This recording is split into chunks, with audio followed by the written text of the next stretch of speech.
Hello, I'm back. And first, I apologise for disappearing. My life changed dramatically when I was put on prescription pain medication. And in my last video, I was explaining how the pain was affecting me physically and mentally. Well, the prescription medication, well, it was a whole new ball game. They help with the pain, but they knock my brain for six. Before I start, I want to welcome the student nurses that Kay has referred to me. Good luck with all your training, and I'm so pleased that you're taking the time to understand what we go through.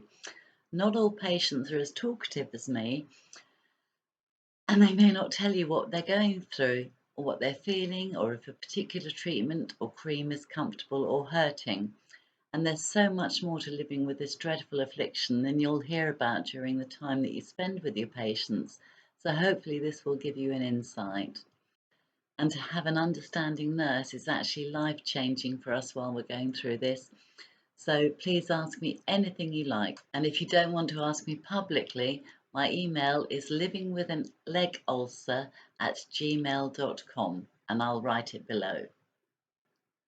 I'm sure it's obvious that I read from a script, which seems a bit daft as I can talk for England, but if I don't, I won't stay focused.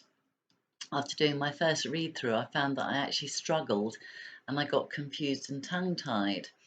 Now, I stopped taking pain medication weeks ago, but I still feel affected. Now, it's understandable that you're affected while you're taking them, but not so long after coming off them. So if anyone else is going through this, has gone through this, or knows of anyone else who has, please tell me in the comments or email me. So please bear with me if I make small slip-ups. When I last spoke to you, I was quite chirpy after a record-breaking sleep, but I then started to go downhill. I'd been quite active and my pain was worsening. When I changed my dressings, it was hard work for me, and I'd actually feel quite nauseous trying to clean the slough, and I wasn't doing a very good job. I've been reading that many people had their dressings changed only once or twice a week, so I wondered if I'd been aggravating my wound by cleaning it daily. So for the next few days, I left the wound covered with a lot of betadine ointment and gauzes, and I just tended to the macerated skin surrounding it. And I actually felt like I was losing the battle. My ulcer was getting larger, and the ulcer that had developed from the mosquito bite was just about to join up, despite my constant attention. And the thought of the doctor taking a scalpel tool, that absolutely filled me with dread and panic. But it was time to see a specialist, and soon. And having only been to the doctor when I was on my last leg, and the pun is absolutely intended, having broken my other leg previously, this was a big decision for me to make. And I didn't want to wait, or I could duck out of it, so I decided to go privately, and I was pleased to find that I was pleased to find a vascular specialist at the local clinic, and I got an appointment within 2 weeks on the 22nd of June. But my pain was now chronic, and aspirin was doing nothing. And under threat of being physically dragged there by my husband, I made an immediate appointment at the same clinic. I was terrified, but the minute I met the doctor, I felt comfortable. And I'm embarrassed to say that in the last few days, the exudate had started to smell unpleasant. And I was worried that people would smell it in the waiting room. But I only waited about 2 minutes, and then the doctor came and got me. And he dismissed my apology for the smell, and he took me down to the nurse's room. The nurse stripped my dressings while also putting me at my ease. In just those few days of me not changing the dressings, there was a huge build-up of slough, and it was quite jelly-like. Some of it fell off, and I tell you, I nearly vomited. They had to get me a bowl. So she cleaned and dressed the ulcer and the surrounding area and was incredibly gentle. I won't say I was relaxed, because I don't do relaxed at the doctor's in any circumstances. I wouldn't lay back on the couch, and I stayed sitting bolt upright, but I still do through all my treatments. But I did have total trust in the nurse, and no scalpels were involved. They made pain management a priority. From my ulcer group, a lot of people had discussed painkillers, and gabapentin. So I told the doctor, who discussed it with the nurse and prescribed a low dose, twice a day start on gabapentin, and I had to take Nolotil, no, Nolotil if I needed emergency pain relief. And I was no, I wasn't threatened, I was treated for bad circulation with vessel tablets. So I came home feeling I was in safe hands and with an appointment for the next day. I knew I wasn't going to be attacked with a scalpel, so I wasn't afraid. I was anxious, yeah, but not afraid. And my outlook had completely changed. I was in someone else's hands. I wasn't looking after myself any longer, and I didn't need to review dressings or creams and wonder what to use. And I stopped thinking about alternative treatments, and I didn't have to worry about the gruesomeness of having to clean my wound. And the nurse was using the dressings that I'd researched but not sourced. She cleaned the wound with sodium chlorate and covered the ulcer with Ulcerise gel, and the dressing was Durafiber AG. She used Carboflex to reduce the smell, and that's got carbon in it, and it worked really quickly. And I think we didn't have to use it after maybe under a week. And Gelinet dressing to absorb the liquid, and that also reduced quickly as well.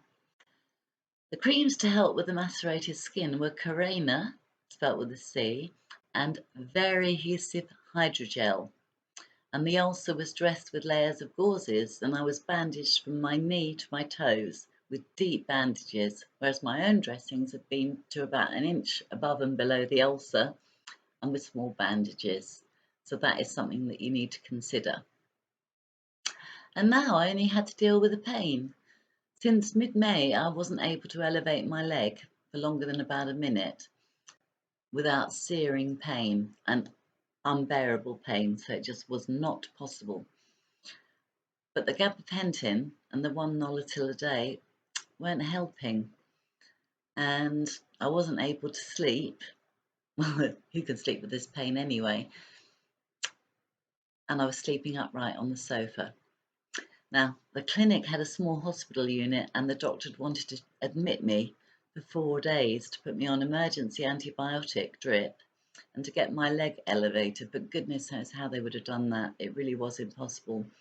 And also at the time, it wasn't possible for us to do that as we were moving out of our business premises.